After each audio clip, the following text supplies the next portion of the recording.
वैराग्य का प्रकटीकरण। ज्ञानी गुरु भिक्षु जब अपने आप को अनेकों प्रकार की कसौटियों पर कसना प्रारंभ कर देते हैं, हर कसौटी पर अपने आप को खरा उतरने के साथ वैराग्य भाव है वह और ज़्यादा पुष्ट बनना प्रारंभ हो जाता है। मन में एक ही कल्पना उभर कर आती है, अब मेरे को सत्य का पथ है मिल गया है, अपने चरणों को सत्य के पथ पर आगे बढ़ाने में देरी नहीं करनी चाहिए।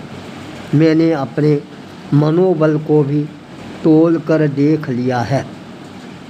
इतना खारा कड़वा कशीदा पानी भी यदि मेरे को संयमी जीवन में पीने के लिए मिलेगा तो भी मैं उस पानी को पीकर अपनी संयम यात्रा सुचारू रूप से आगे गतिशील बनाए रखने में सफलता प्राप्त कर सकता हूँ।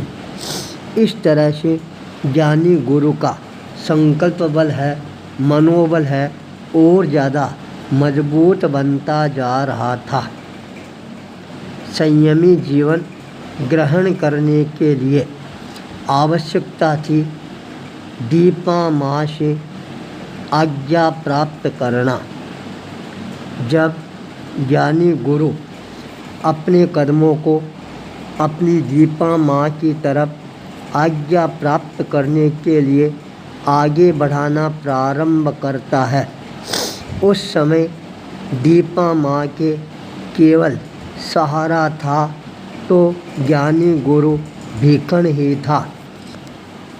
उनके पिता श्री बल्लू शाह जिनका स्वर्गवास हो चुका था, परिणाम यह सामने आया छोटे जो चाचा थे वो अलग हो चुके थे, होलो जी। इसलिए घर में अब केवल दीपा माँ के लिए ज्ञानी गुरु ही सहारा था।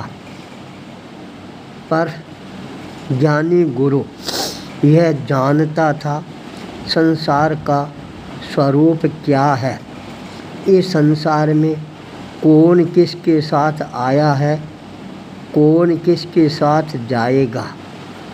जैसा जैसा कर्म किया है वैसा वैसा फल है व्यक्ति स्वयं पाएगा।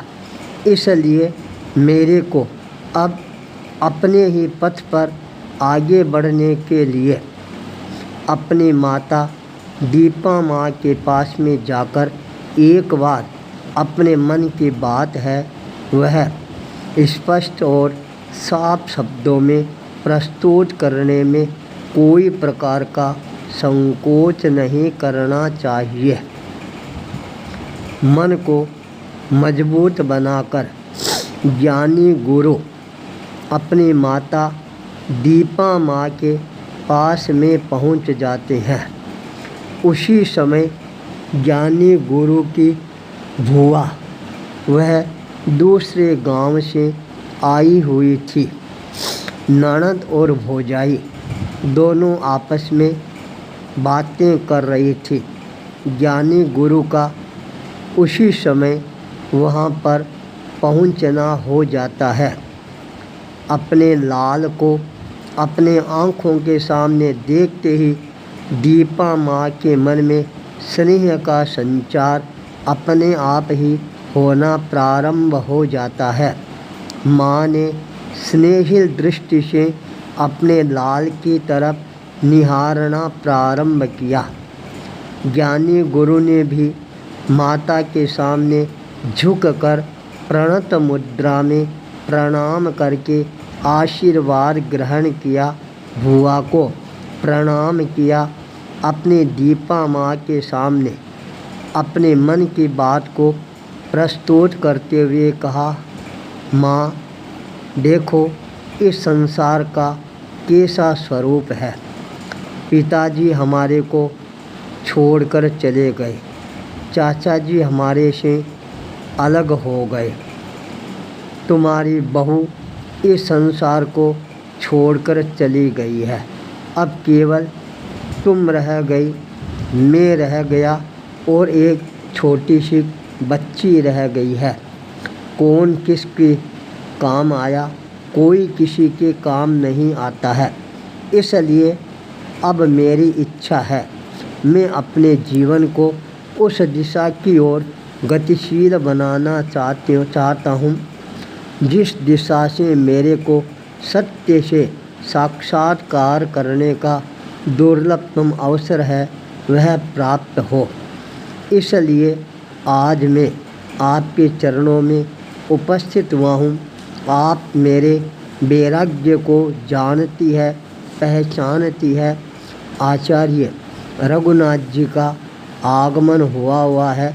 आप यदि मेरे को आज्ञा प्रदान करवा देते हैं तो मेरे लिए संयम का पथ है श्रेयस्कर बन जाएगा।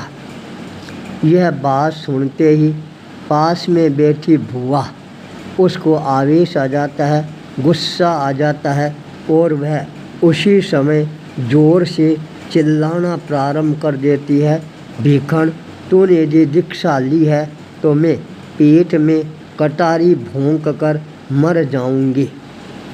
जब इतना कटु शब्द भुआ के मुखारबिंद से सामने आता है उस समय ज्ञानी गुरु ने अपनी भुआ को समझाते हुए कहा, भुआ कटारी क्या कोई पूणी है क्या जो पेट में भोंक डालेगी।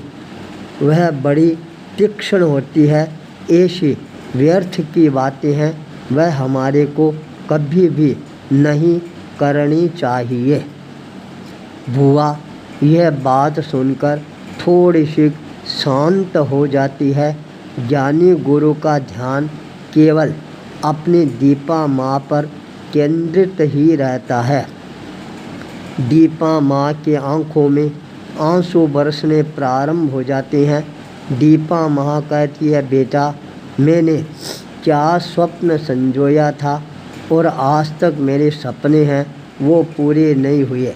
जब तू मेरे गर्भ में आया था तब मेरे को सपना आया था और मैंने सोचा था मेरी होने वाली संतान है वह मेरे को सब तरह के सुख सुविधाएं प्रदान करवाएगी, मांडलिक राजा की तरह प्रभावशाली राजपाट को प्राप्त करेगा।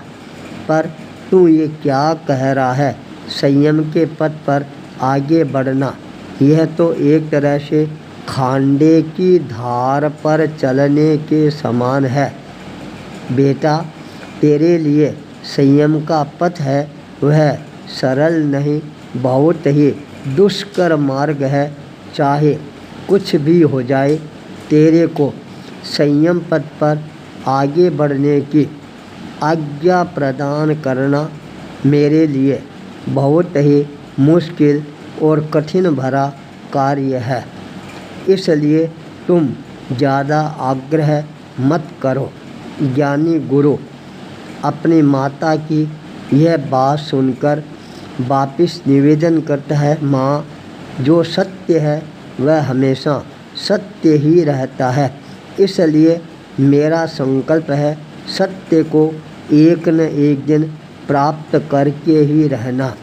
मैंने तो सोचा था मेरी माँ मेरे जीवन में सत्य प्राप्त करने के लिए हमेशा सहयोग प्रदान करने वाली माता के रूप में हमेशा हमेशा के लिए अपनी प्रतिष्ठा को प्रतिष्ठित करने वाली बन जाएगी। और आप इस तरह से मेरे को आज्ञा प्रदान नहीं करवा रही हैं, यह तो आपके लिए भी शोभा की बात नहीं है। ज्ञानी गुरु के मुखारबिंद से ये शब्द निकलने के बाद में भी दीपा माँ का कलेजा है वह इतना ज़्यादा कोमल था, अपने लाल को वह संयम पथ पर आगे बढ़ने के लिए किसी भी हालत में अपने आप को आज्ञा प्रदान करने के लिए तैयार नहीं कर पा रही थी। चिंतन की मुद्रा में अपने आप को अवस्थित बनाना प्रारंभ कर देती है। ज्ञानी गुरु आगे बढ़ना प्रारंभ कर देते हैं।